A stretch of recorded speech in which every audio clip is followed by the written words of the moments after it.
بسم اللہ الرحمن الرحیم۔ صرف 5 منٹ کا مدرسہ قرآن و حدیث کی روشنی میں 71واں دن 11 ربیع الاول۔ نمبر 1، اسلامی تاریخ۔ قوم سبا۔ یمن میں 2 پہاڑوں کے درمیان معارب نامی شہر میں قوم سبا آباد تھی۔ یہاں کے بادشاہوں نے ان دونوں پہاڑوں کے درمیان ایک نہایت مضبوط بند یعنی ڈیم بنوایا تھا جو سد معارب کے نام سے مشہور تھا۔ یہ بند شمال و جنوب دونوں طرف کے پہاڑوں سے آنے والے پانی کو روکے رکھتا تھا۔ اس پانی کی وجہ سے ان کے دارالحکومت شہر معارب کے دونوں جانب تقریباً 300 مربع میل تک خوبصورت باغات، ہری بھری کھیتیاں، قدم قدم پر خوشبودار پھول اور عمدہ عمدہ میووں کے درخت لگے ہوئے تھے۔ قوم سبا ایک زمانے تک اللہ کے احکام پر عمل کرتی رہی، مگر پھر وہ ان نعمتوں میں پڑھ کر ایک اللہ کو بھول گئی اور کفر و نافرمانی میں مبتلا ہو گئی۔ اللہ تعالیٰ نے ان کی اصلاح کے لیے متعدد انبیاء کرام کو بھیجا، لیکن ان لوگوں نے کسی نبی کی دعوت کو قبول نہیں کیا اور گمراہی اور اللہ تعالیٰ کی نافرمانی میں بڑھتی چلی گئی۔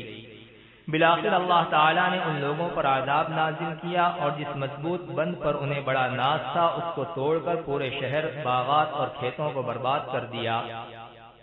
اللہ تعالیٰ نے قرآن میں ان کا تذکرہ کرتے ہوئے فرمایا، ہم نے ان لوگوں کے کفر و نافرمانی کا یہ بدلہ دیا اور ہم کفر و نافرمانی کا اسی طرح بدلہ دیا کرتے ہیں۔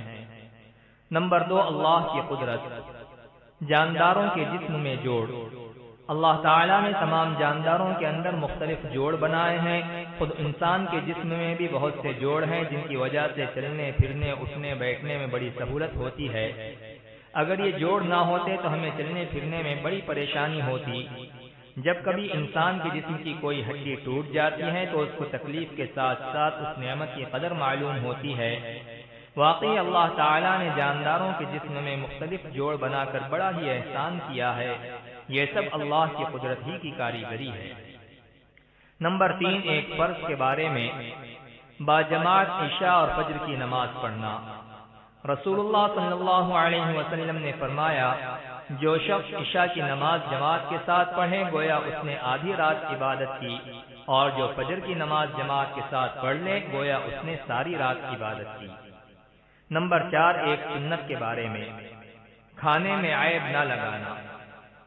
حضرت ابو ہریرہ رضی اللہ عنہ نے فرمایا، رسول اللہ صلی اللہ علیہ وسلم کھانے میں عیب نہ لگاتے، اگر چاہتے تو اس کو کھا لیتے اور اگر اس کو ناپسند فرماتے تو چھوڑ دیتے۔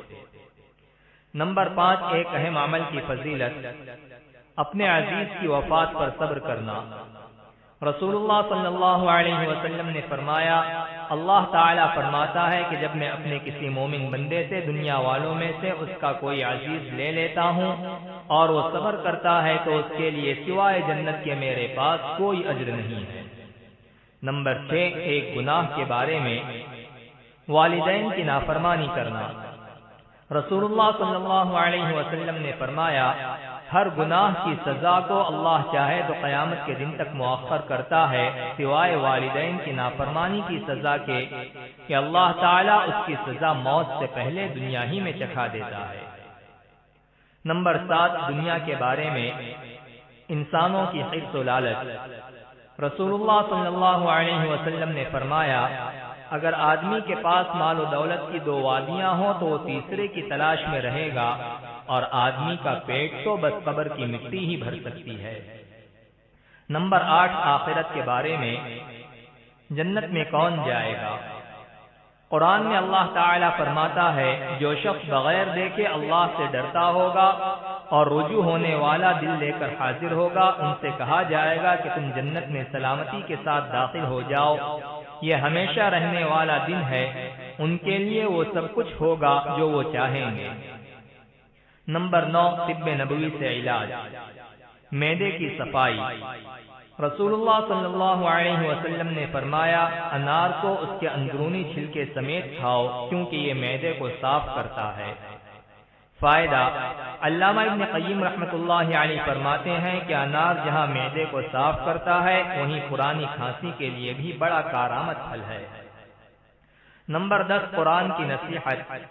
قرآن میں اللہ تعالیٰ فرماتا ہے، اے ایمان والو اللہ سے ڈرتے رہو اور سیدھی سچی بات کیا کرو۔